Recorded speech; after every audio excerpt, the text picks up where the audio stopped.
So I'm super excited to bring you this video of myself and Ludvig Åberg. It was filmed out in Maui in Hawaii at the back end of the Century tournament. It's fantastic through Adidas Golf to get access to Ludvig, and we really talked about the ability to kind of adapt. So when you don't get that perfect flat lie, we talked about playing off an upslope. How do you adapt? How do you think about the shot differently to when you're playing off that standard flat surface? Also the downslope, which I know is a shot that a lot of you struggle with. Okay, so we did upslope, we did downslope, and then we went out into the rough that had Bermuda style rough out there when it sort of sat down a bit and also sat up. And how do you manage it? How do you change your angle of attack? And how do you manage those different lies when you don't get those perfectly mown fairway lies? So good video this to try and learn about how to adapt. Hopefully you enjoy it. Hopefully you take something from it. Let's get stuck into it. Hi, I'm Dan Grieve, delighted to be here in Hawaii with Ludvig Åberg, and we're going to talk short game today, but in particular we're going to talk about those slightly awkward lies. We're not going to talk about those flat ones, we're going to work some slopes and also some shots out the rough and out the Bermuda grass there. So we're going to start with the upslope. Yeah. And is there anything in particular you go through, any setup adaptations that to help you manage the lie? Yeah, I like to go with the slope. I feel like golf is hard enough, so you don't try to fight it too much. So I don't necessarily try to change too much. It all depends on what shot I see. Obviously, if I see a little higher shot, I would just lean with the slope. Or if I choose a lower shot, I might even go to a different club. Yeah. But yes, this being a little upslope, what would you do with ball position? Would you put that a little further forward on a slope? I might. But I also might just keep it the same, just because it's easy. So I have my ball position in general quite far on my left foot. Yeah. Just because it's easier to release the club that way. Sure. So that's probably what I would try to do.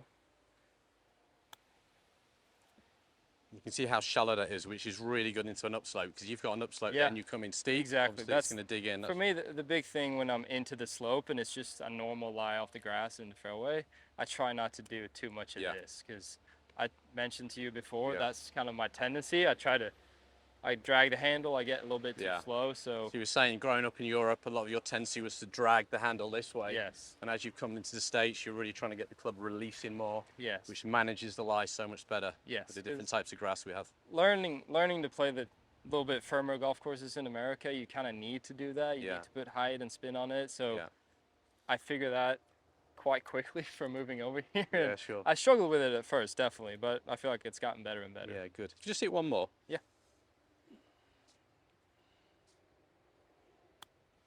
So it almost looks to me like you're almost trying to like a mini draw there. Yeah. Like you're slightly shut with your stance there, which I think just matches up really well to this upslope. Is that something you're consciously doing? So basically, I like to feel, we can talk about it later with the downslope, but when it is an upslope, it is easier to be a little bit more on the inside. Yeah.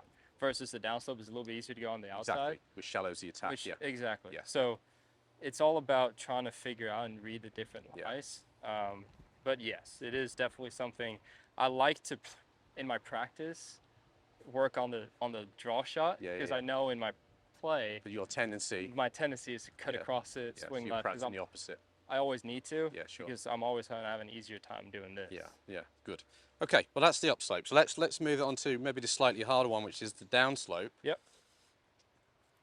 And so you're going to go more into like a cut feel. Yes, exactly.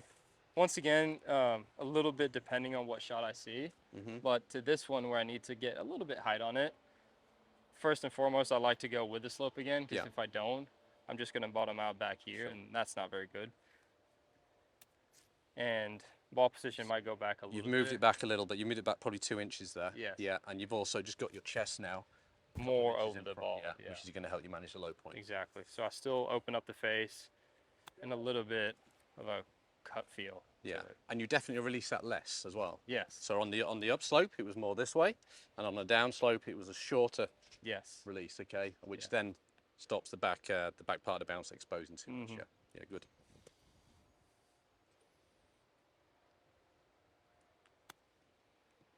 Good.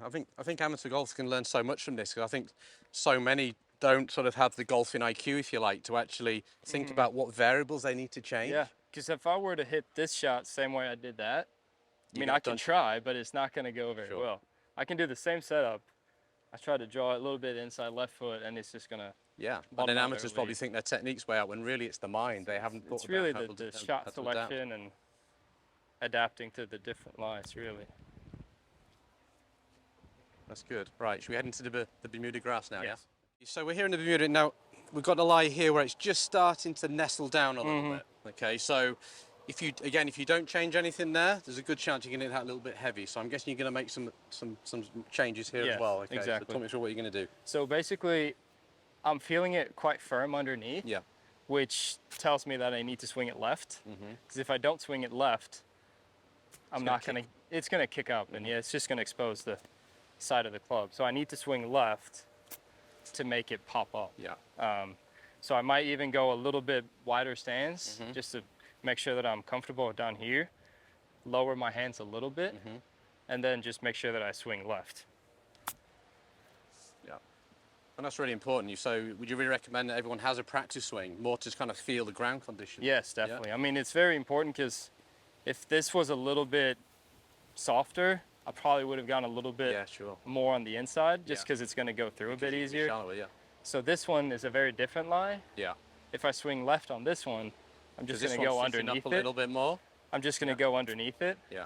And it's just going to come out nowhere. So here I might even move it back a little bit in my stance. And you squared up your stance a lot there. Squared it up and feel more on the inside so that I'm taking it more on the upside. And that really guards against it riding up the grooves. Yeah. You know, when you go right underneath it and it just goes a couple of feet in front of you. Yeah. Are you feeling any face rotation in this? So when you're coming from the inside, are you feeling like the face is slightly turning over, or are you still sort of wanting to hold that loft on? I think with this one, with that lie, when it's just sitting sort of the air up. When it's sitting a little bit up, I try to feel it definitely. Yeah. Because if I just swing on the inside and hold it, it's you know it's so not if you go to the top of the backswing there, so I think this is a really important point for people to understand. So it's coming more from the inside here, but we're actually feeling the face working this way. Yeah. Yeah. Exactly. And that kind of once again goes hand in hand with my tendency that I like to feel a bit of a shorter swing, but creating as much club head speed as possible. Yeah. And that's the energy transfer, isn't it, from the grip there to the club head? Yes. Because that is the opposite of me dragging the handle becoming slow. Yeah, which I think as well is really important for people to understand, because there's a lot of handle draggers out there which then have to react, and that's why we see these long follow throughs. Yeah. So I'd say this one is kind of like in between. Yeah. It's not as up and it's not as down, so I would just try to neutralize it a little bit. Still feel like I'm releasing the club. Really good. It's good. You see how much detail there is in terms of actually looking at the lie and adapting. It's just so important. I think short game is 50% IQ. I think 50% technique. It is, yeah. Because if you misread the lie, you've got no chance. Yeah. What about if you get the one that really sits up on top? Would you ever consider using less loft there, or? I think because of what this shot looks like, I don't think I would. But definitely if I need. If the pin was never 15 feet? Probably, yes. I would definitely. So this would be the one where I almost feel like I hook it. Okay. If I have a lot more green to work with. To get the loft working down. Yes, exactly. So, you know, because I'm going to make good contact with the club and the ball, I almost feel like I'm hooking it this way. So toe up a little bit. Yeah. And then. And much squarer club face at address. So yes, much squarer club face. I'm almost moving it back to my back foot almost. Yeah. And then toe up. And then from here, it's just going to. Yeah. Because the dangerous one there is that riding up the grooves, Because if I were to pick a shot where I swing left on this one, it's just going to go under the grass. You're going to hit the ball right up here. I'm going to hit the ball here, no energy, nothing going forward. Sure. So I need to make sure that I'm more on the inside, still releasing the face. That's pure. It's fantastic. But more on the inside. Yeah. Look at that. It's still going to go up high. Yeah, exactly. You've got to trust the loft, haven't you? You've got to trust it, but you've got to guard against it going underneath. That's absolutely fantastic. So hopefully you got something out of that. You know, we've talked about up slopes, down slopes, playing out the rough. It's all about having the experience to look at the lie and make the alterations you need to still make that consistently solid contact. So brilliant, and best of the rest of the year. Thank you. Thank you. So hopefully you enjoyed that. Hopefully you learnt a few things. I thought it was fascinating to hear Ludvig speak about how he adapts, and it just really shows his level of what I call golfing IQ. We went straight into that, and he was just totally on it in terms of how he adapts. And I thought when you have the upslope, it was quite interesting how he talked about trying to hit more of the draw feel, which essentially what that's doing is it's shallowing the attack, which is helping him manage that slope. Because I know when you're in the slope, a lot of you will put the club straight into it because you're not adapting. So he was feeling like he was sort of set to the slope and releasing the club this way, almost trying to draw it. And then he went the opposite when he was on the downslope because he knew he needed to get steeper. So he went a little bit more the other way, a little bit more out, almost more of a fade feel, which helped him keep the leading edge down through the ball instead of up, which was more of the draw release. And then out the rough as well, I mean, I was giving him some tough lies. They might look okay on camera, but they were really sitting down at the sort of shots that you could easily just hit a foot in front of you. And again, he was talking about when it's sitting down, he wants to work more this way, a little bit more down and holding it. And then when it's sitting up, again, how he'd want to try and draw it. So trying to add the draw and fade feels into your short game to help manage different situations, perhaps something you can take on board and practice. And it was also interesting when the camera stopped, we did so much more as well and talked about different shots. He just absolutely loves the game of golf, and I'm sure he's going to make his way all the way to the very top. So hopefully you enjoyed that. Hopefully you're going to be able to take it into your own game and really improve your scores.